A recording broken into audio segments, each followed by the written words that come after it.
ஒரு கட்சியின் தலைமையை அந்த கட்சியில் உள்ள பெரும்பான்மையான மாவட்ட செயலாளர்களும் சட்டமன்ற உறுப்பினர்களும் பொதுக்குழு உறுப்பினர்களுமே முடிவு செய்து கொள்ளலாம் என்றால் எதற்காக கட்சியின் சட்ட விதிகளின்படி கட்சியின் அடிப்படை உறுப்பினர்களை கொண்டு தேர்தல் நடத்தி ஒருங்கிணைப்பாளர் இணை ஒருங்கிணைப்பாளர் பதவிகளை தேர்ந்தெடுத்தீர்கள்? பொதுச் செயலாளர் பதவிக்கு பதிலாக ஒருங்கிணைப்பாளர்கள் என்கிற மாற்று மாடத்தை உருவாக்கி தேர்தலில் போட்டியிடும் வேட்பாளர்களுக்கான ஏ மற்றும் பி படிவங்களில் கையெழுத்திட்டு சின்னத்தை ஒதுக்கிட அனுமதி தருகிற உரிமையும் ஒருங்கிணைப்பாளர் மற்றும் இணை ஒருங்கிணைப்பாளர் இருவருக்குமானது என்கிற ஏற்பாடும் செய்யப்பட்டுள்ளது. அப்படி இருவரது கையொப்பத்தில் தான் தற்போதைய அதிமுகவின் சட்டமன்ற உறுப்பினர்கள் தேர்தலில் போட்டியிட்டு தேர்வாகி இருக்கின்றனர் என்பது குறிப்பிடத்தக்கதாகும். ஆக ஒரு ஓட்டில் இருவர் தேர்வு என்பதாகவே ஒருங்கிணைப்பாளர் மற்றும் இணை ஒருங்கிணைப்பாளராக ஓ பன்னீர்செல்வம் மற்றும் எடப்பாடி பழனிசாமி இருவரும் கட்சியின் அடிப்படை உறுப்பினர்களால் தேர்வு செய்யப்பட்டுள்ளனர். இதனை தேர்தல் ஆணையம் அங்கீகரித்துள்ளது. இவர்களது பதவிக்காலம் 2026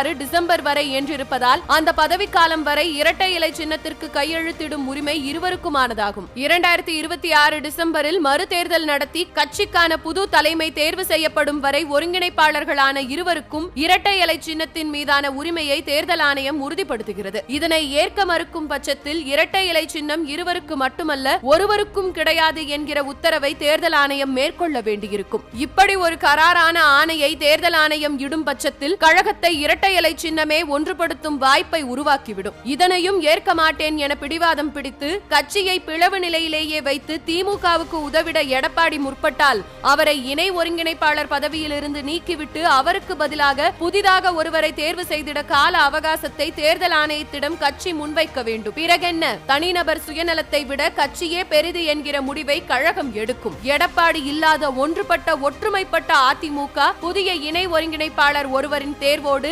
2025 புத்துணர்வோடு பிறக்கும். அது 2026 புனித ஜார்ஜ் கோட்டையில் புது வரலாறு படைக்கும்.